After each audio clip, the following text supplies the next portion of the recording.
Squaring an expression like this is old stuff by now. You multiply using FOIL and come up with the answer almost by habit. You've done it lots of times before. And you may even have worked out some larger powers like this cube.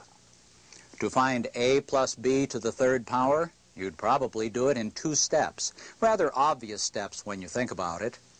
First step, square it and get your result. Easy. Second step, multiply that result by a plus b. And you have it. A plus b cubed.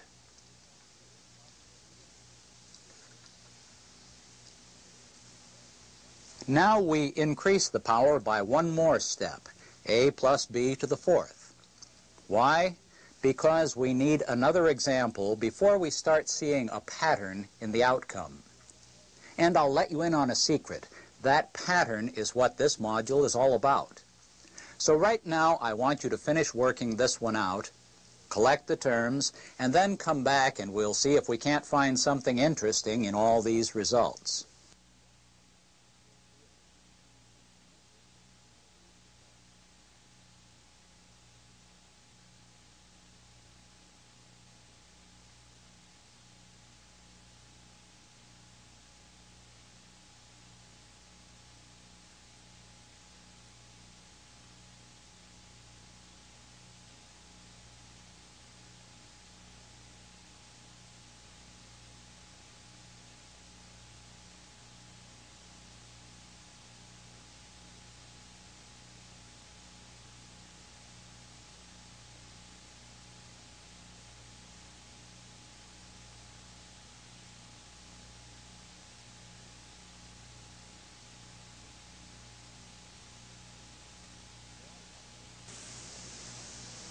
Well, that wasn't too bad, really. The best way to find a 4th power right now is to square it once and then multiply the result by itself, so you're really squaring the square. That has to get you to the 4th power.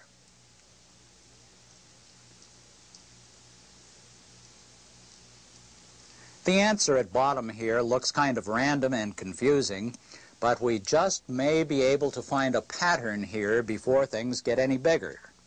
Let's take a close look at all the results we've found so far.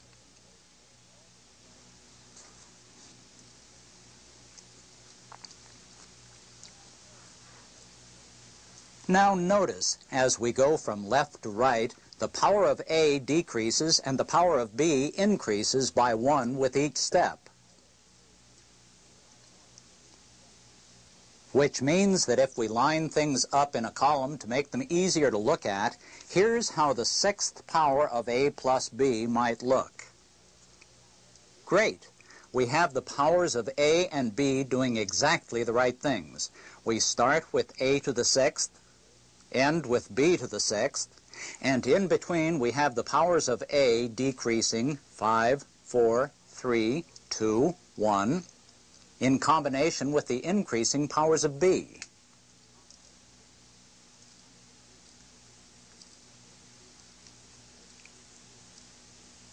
But we still have a whole bunch of unknown coefficients.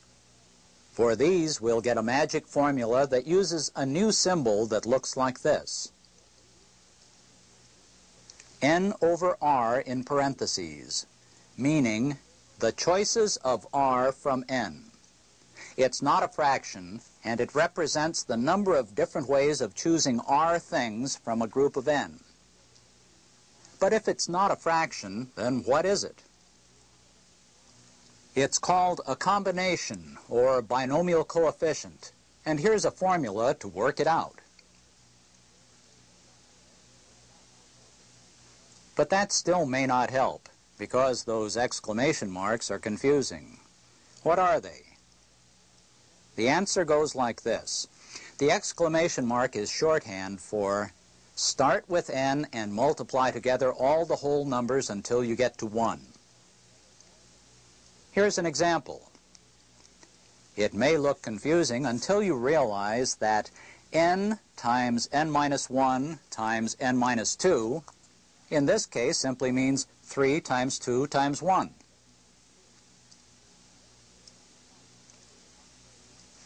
So when you go to calculate one for yourself, all you have to do is start with the number given and count down to 1. Work this one out now and come back with your answer.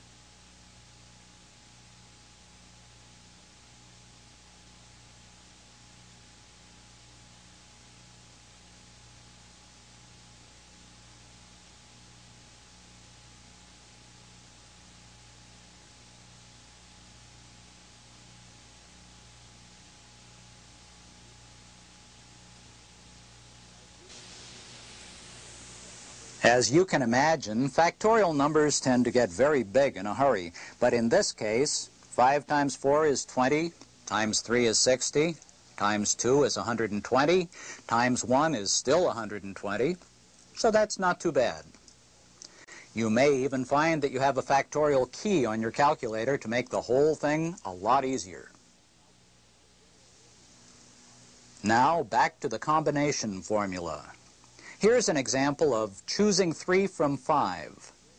Remember, we're working out the number of different ways that we can choose 3 things from a group of 5. Our answer should be a whole number.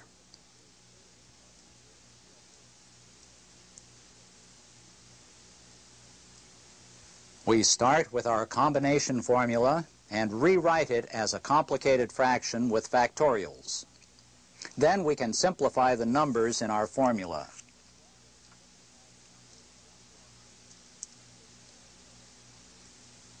Factorials often cancel nicely like this and leave the whole number we anticipated. These new formulas are used in many places. Here we're going to use them on that a plus b to the 6th kind of problem, multiplying brackets, that we saw a while ago. But first, you can try out the formula for yourself. Find the answer for the combination choose 3 from 6, and then come back.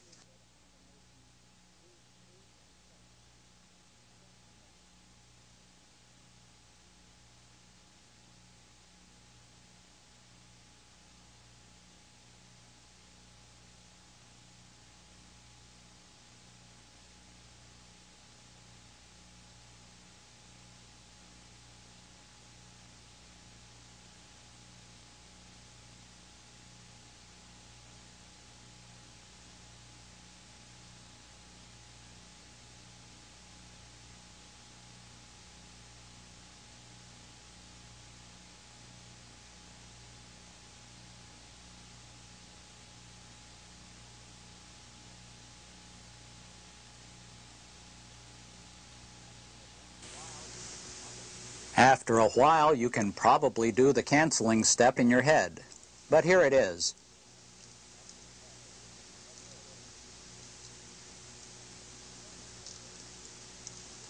Notice that when you use the combination formula, you're always going to get a whole number as your answer. In this case, the number of ways of choosing 3 things from a group of 6. Now back to those a plus b brackets and the pattern of decreasing powers of a and increasing powers of b we saw earlier.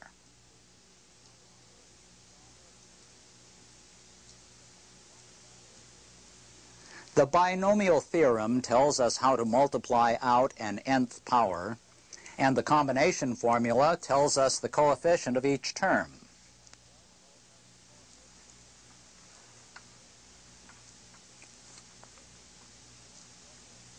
This is the formula for the coefficient of the term containing b to the power k. Here's what the binomial theorem looks like in its full glory. The sigma symbol is being used to tell you to add the terms together.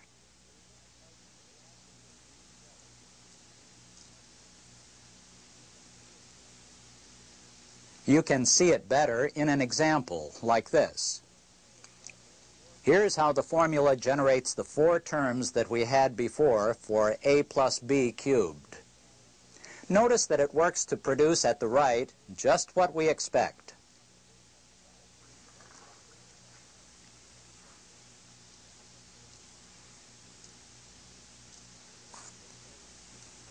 Start with a cubed, end with b cubed, and in between we have the powers of a decreasing in combination with the increasing powers of b.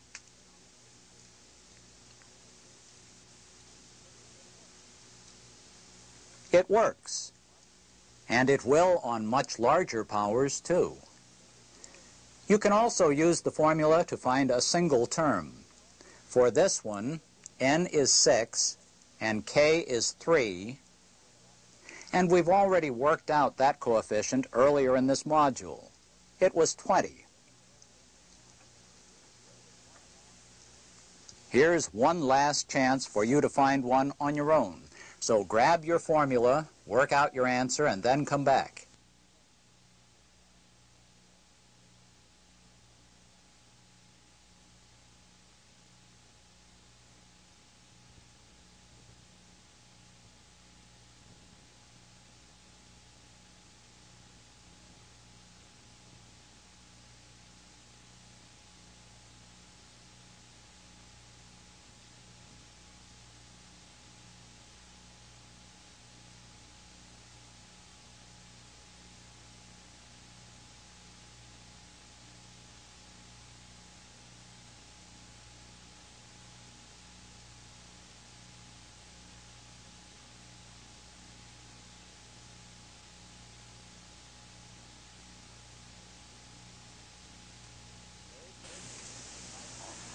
First, you need the right n and k for the formulas.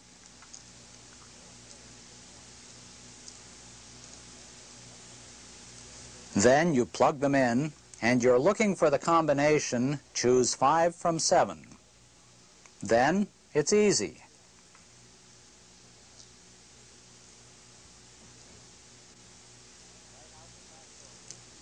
Write out the factorials and cancel, and you get 21 for the coefficient. So that's it. Get a good grip on factorials and the combination formula now, and you'll be ready for them when you bump into them again one day. Until then, good luck.